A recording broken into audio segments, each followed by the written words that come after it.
Tengo sentado aquí de mi lado derecho a un hombre picudicísimo. Eres el coordinador del programa de investigación en cambio climático de la UNAM, el doctor Francisco Estrada Porrúa. A ver, Francisco, el año pasado escribiste un artículo muy importante sobre el fenómeno del Niño. Hicieron ustedes una investigación, ahorita nos dices cómo se hacen las investigaciones, pero llegaste a la conclusión de que este año iba a ser terrible en cambio climático, el fenómeno del Niño se iba a intensificar, podríamos llamarlo, como dije, un super niño, pero que no vamos a tener la capacidad de prevención que nos puede agarrar en curva en cualquier momento. Donde hay sequía puede haber inundación, donde hay inundación puede haber sequía. Es decir, podemos vivir cosas impensables climáticamente hablando. Pues, hola Fernanda. ¿Qué tal? Buen día. Bueno, primero, lo que pasa es que tenemos que darnos cuenta en dónde estamos en cambio climático, ¿no? Ya alcanzamos a nivel global el 1.5 de aumento en la temperatura global con respecto al periodo preindustrial. Eso que habíamos dicho que no iba a pasar y las negociaciones habían estado insistiendo cómo lo hacemos para que no pase. Bueno, eso ya pasó. No solo eso, hemos encontrado que hay una aceleración en el calentamiento. La temperatura global venía aumentando 2 grados por siglo, que ya es bastante malo, y a partir del 2010 más o menos empezó a aumentar a otra tasa, que es 3.5 grados por siglo, casi se duplicó. Eso quiere decir que si esa tasa se conserva, para el 2040 vamos a estar alcanzando los 2 grados, que es el otro umbral que hemos dicho, ese mejor no lo pasamos, ¿no? Durante todo este siglo. ¿Nos moriríamos? No, pero sí vamos a vivir cosas muy importantes. O sea, la humanidad puede terminarse por el tema del cambio climático. No para el 2040, pero en el largo plazo sí, porque inclusive los escenarios de emisiones, pues digamos, no tan malos, pues en el largo plazo sí te pueden llevar a 8 grados más. Cuestión así, me estoy refiriendo 2300, 2000. Bueno, ninguno vamos a llegar allá, pero los que vienen, exacto, pues entonces hay que preservar la especie, ¿no? Pero te digo, con todo en el corto plazo es bastante malo. Te doy un dato de una investigación que hicimos para el gobierno, para las contribuciones nacionalmente determinadas, esto que presenta México en las negociaciones internacionales de sus objetivos. Y lo que nos pusimos a ver ahí era cuánto cuesta cambio climático. Pero conociendo, digamos, a los políticos, normalmente nosotros que hacemos las investigaciones nos vamos de aquí a final del siglo, pero dijimos, no, eso es muy lejos. Vamos al 2050. No, eso también es muy lejos. Entonces dijimos, bueno, ¿cuánto cuesta durante este sexenio? ¿Cuánto costaría todos los impactos en todos los sectores acumulados? Y luego haciendo un truco que los economistas hacemos, que es, vamos a traerlo a valor presente para que ese flujo de dinero sea comparable con el dinero de hoy, ¿no? Entonces, lo que vamos a perder por cambio climático sería equivalente, imagínate que tuvieras que pagar los platos rotos de algo hoy, sería equivalente al 25% del PIB. Nada más para que tengan una idea, toda la deuda pública de México equivale al 50% del PIB. Entonces estamos hablando de un fenómeno con unos impactos muy severos para nuestro país, ¿no? Ahora, estamos viviendo, desgraciadamente, desde López Obrador, se quitó el apoyo a justamente huracanes, terremotos, a todo lo que la naturaleza, pues sí o sí estamos expuestos en México. Sí, incendios, y no hay dinero para eso. Entonces, yo decía hace un momento, doctor, fíjate, es como si tuviéramos 10 Otis, 10 huracanes Otis en un año, cuando todavía no nos recuperamos del que pasó.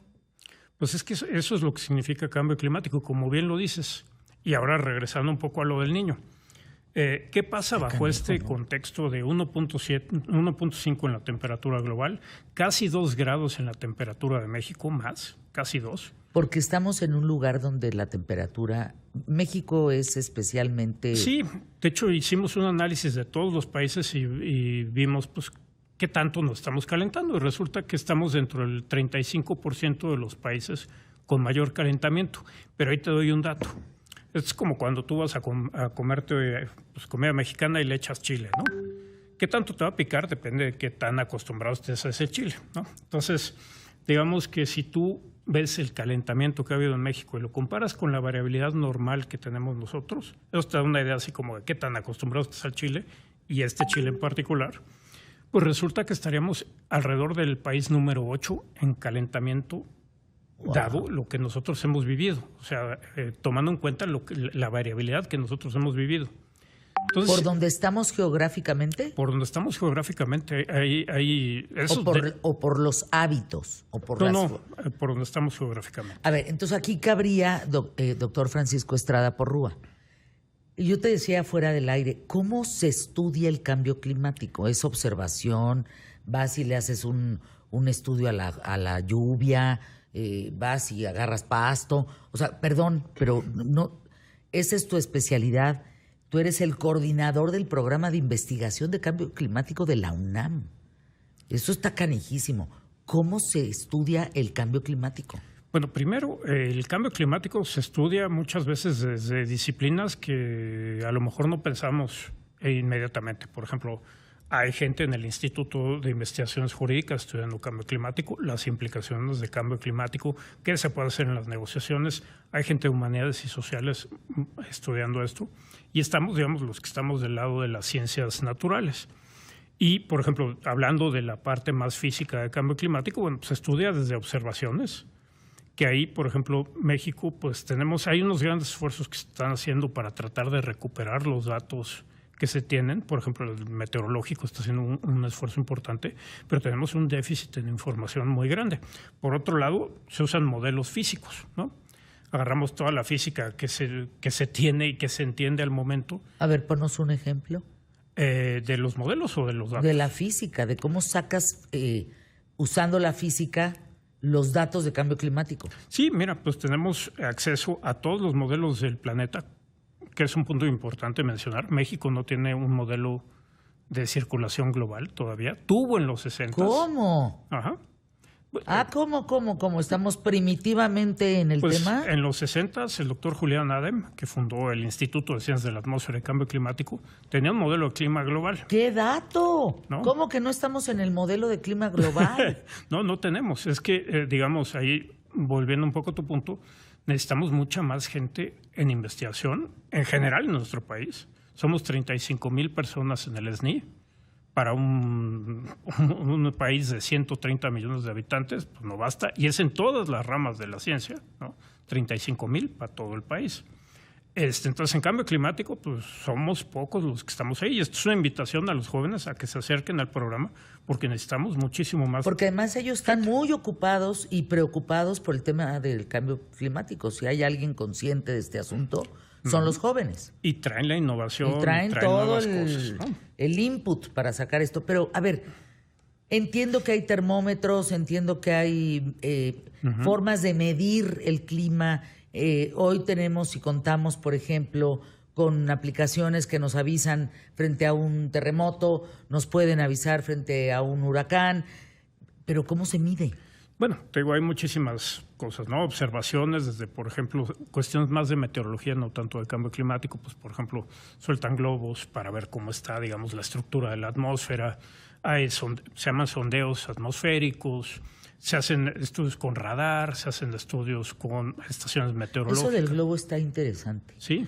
El globo tendría que subir. Ajá. No hay baja o tiempo de subida. No, sube y entonces va midiendo, digamos, en la vertical cómo están las condiciones, distintos parámetros que después pues se estudian y se dice, bueno, esto ayuda, por ejemplo, para tener mejores pronósticos, ayuda para conocer mejor.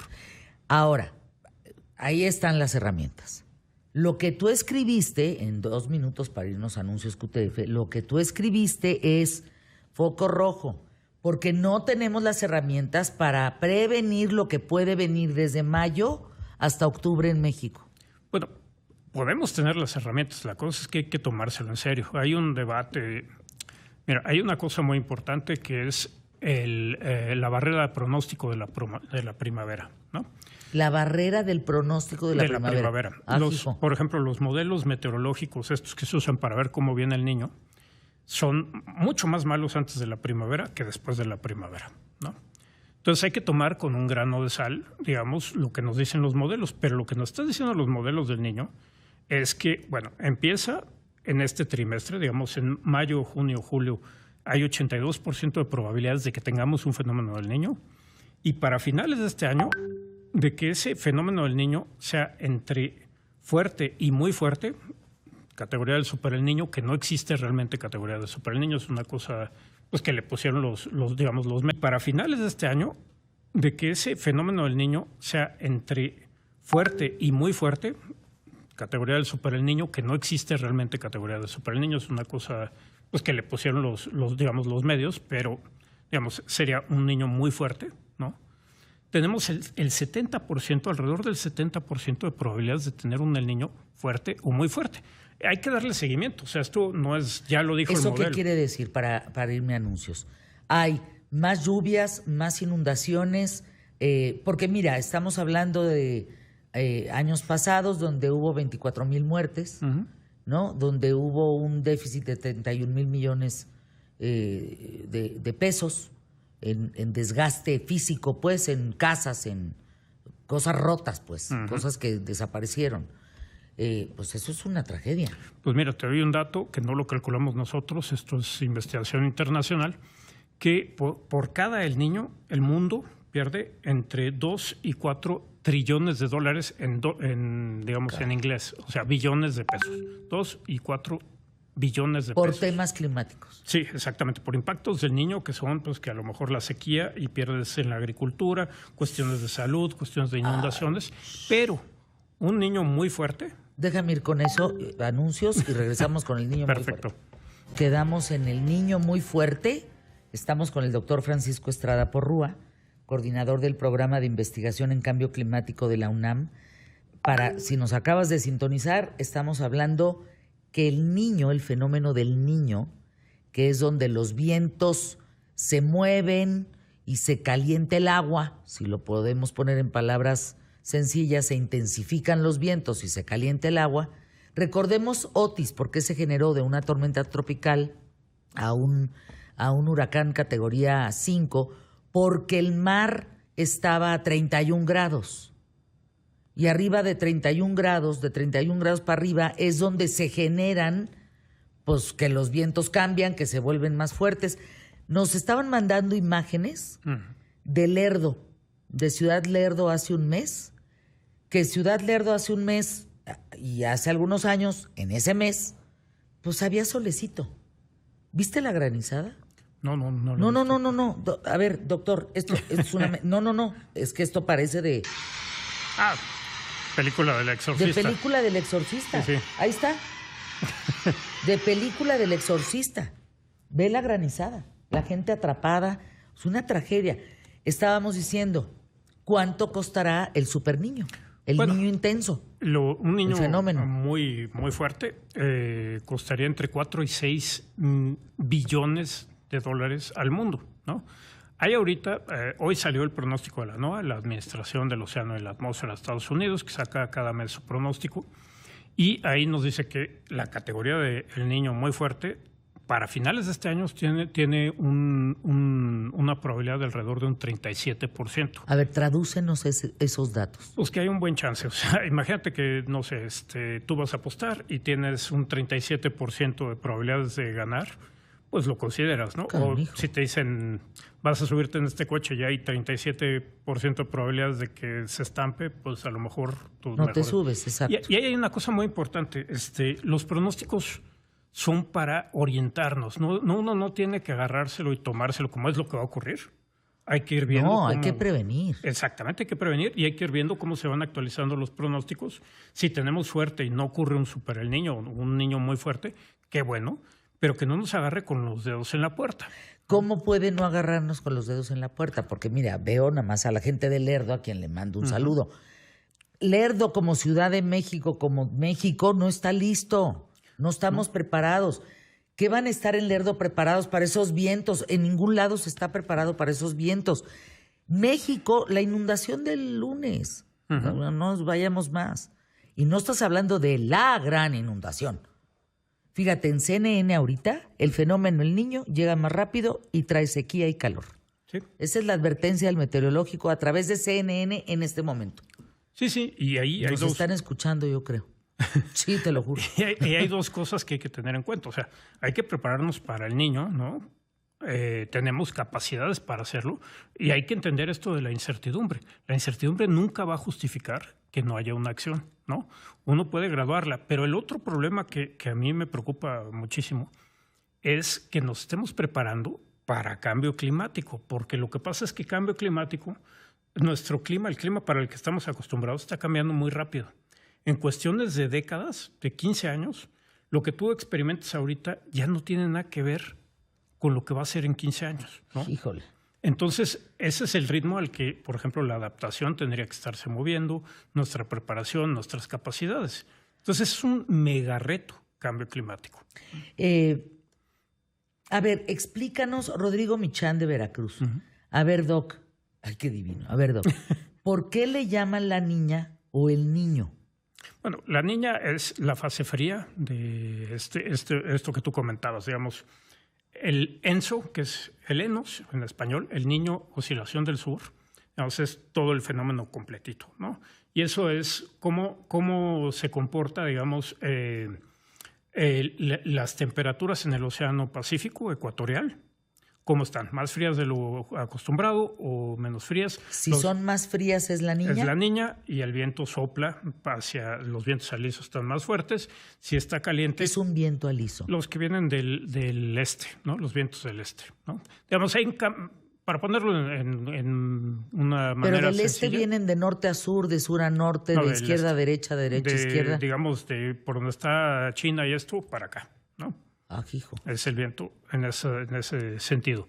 Pero para ponerlo en términos que todos lo entendamos. Sí, por favor. El niño, el ENOS, es, digamos, el modo de variabilidad, o sea, la variabilidad más importante natural que tiene nuestro planeta en escalas de años. Eso es lo más importante, es lo que nos puede llevar a temperaturas muy elevadas. Se espera, por ejemplo, que la temperatura global en este año o el que viene sea la mayor que se ha registrado en toda la historia, ¿no? En parte por el fenómeno del Niño, ¿no? Y, digamos, tiene capacidades de cambiar los patrones de precipitación, los patrones de sequías. Entonces, todos los eventos extremos dependen de la fase del niño o la niña o neutro, ¿no? De por sí, ¿cuántos huracanes se esperan en este 2026? Pues mira, ahorita en el 2026... Entiendo arriba de 15. Sí, y además vamos a tener más huracanes del lado del Pacífico que del lado del Atlántico. Eso es típico en un fenómeno del Niño. Y como bien decías, además hay que tener pues, mucho ojo cómo están las temperaturas de los océanos, porque no es nada más, digamos, la parte del Niño que está caliente, sino, digamos, toda la costa del Pacífico, hasta hace unos días, que fue la última vez que yo chequé, tenía 4 grados por encima, una anomalía de 4 grados, está muy caliente, ¿no? A ver, vamos a tratar de hacer un comparativo para poder entender más claramente y tomarnos muy en serio esto. Tú ahorita tienes 36 grados de temperatura, 36 y medio. Eso es lo normal. Si estamos sanos, así estamos. 36, 36, 4. Imagínate que subes a 41. Imagínate que subes 4 grados ahorita, mientras estamos platicando. Que tu temperatura de 36 se vaya a 41. Puta, pues estás a punto de que te dé algo, ¿no? O sea, córrele al hospital porque cuidado con una meningitis, cuidado con un problema, te puedes morir. Sí. Si tú comparas esos 4 grados en tu cuerpo, en el planeta está enfermo. Sí. Si lo ponemos en palabras muy sencillas. Entonces, ¿cómo debemos de enfrentar la enfermedad del planeta? Pues porque mira, aquí dicen, ya las noticias dicen, huracán categoría 2 en Acapulco, esténse prevenidos. Y los lugareños se confían en que pues, solo va a llover mucho. Y eso pasa en cualquier puerto de México. Hay que tener mucho cuidado. Estoy alarmada con todo lo que está diciendo el científico en tu programa. ¿Qué debemos de hacer para mejorar este caos? Porque esto ya es una emergencia. Sí, bueno, pues mira, lo que tú decías de la temperatura. La parte de la ciencia, de hecho, hay un reporte del Panel Intergubernamental de Cambio Climático que nos dice por qué no es buena idea rebasar el 1.5 de aumento en la temperatura global. Como te comentaba, ahorita ya lo alcanzamos, ¿no? ¿Y por qué nos dice eso? Bueno, por los impactos en los ecosistemas, por los impactos en salud, por cómo nos va en la productividad laboral, vamos a perder dinero. ¿Qué vamos a hacer con cuestiones del agua? Porque no solamente el calentamiento, sino es cómo cambian los patrones de precipitación. En México, una cosa que hemos documentado es que más o menos nos cae la misma cantidad de lluvia en el año, pero nos llueve mucho peor. El norte le llueve menos, el sur le llueve un poco más, pero en el tiempo nos llueve mucho peor. Lo que estamos viendo es que tenemos periodos de días consecutivos sin lluvia más largos, luego tenemos eventos extremos de precipitación y luego otra vez sequías. Y al final nos llueve más o menos lo mismo, pero de una forma muy distinta. Entonces, todo esto, lo que te quiero decir, ¿qué tenemos que hacer? Bueno, tenemos que hacer muchísimas cosas. Cuando se presenta un evento del Niño como el que se espera, tenemos que estarnos preparando un poquito lo que me comentabas fuera del aire de Otis. Bueno, si sabemos que hay un huracán por ahí que puede afectarnos y sabemos que estamos en un mundo con 1.5 grados de aumento en la temperatura global, es buena idea prepararse no para un huracán de categoría 2, sino pensar, esto se puede intensificar rápidamente y puede llegar a categoría 5, que te cuento yo que tú estuviste ahí, ¿no? Pero lo mismo pasa con el evento del Niño. El estudio que te digo que publicamos el año pasado, lo que nos dice es que esta interacción entre el calentamiento y la variabilidad natural expresada por el Niño, pues te puede llevar a cambios en dónde te llueve, qué tan probable es que tengas lluvias extremas, qué tan probable es que tengas temperaturas muy extremas. Y entonces ahí tenemos que estar muy atentos porque no necesariamente los patrones que nosotros conocemos del Niño son los que se van a presentar, ¿no? El Niño, por ejemplo, en nuestro país, en general, implica sequía. Pero, por ejemplo, en nuestro estudio vemos que aumenta también las probabilidades de precipitaciones extremas. Es que no estamos preparados, Fer. Dice Alberto Rivas, saludos desde La Laguna. En lugares desérticos estamos viendo eventos climatológicos impensables. ¿Sabes el mentado calor en Lerdo? Para que haya una granizada de granizos del tamaño del círculo de tu dedo índice y dedo pulgar. Sí. Es una locura. Pero, mira, te comento algo muy rápido ahí de otro estudio que publicamos hace 2 años. Resulta que México, si tú te pones a ver, la población de México está más preocupada que la de ningún otro país del planeta por cambio climático.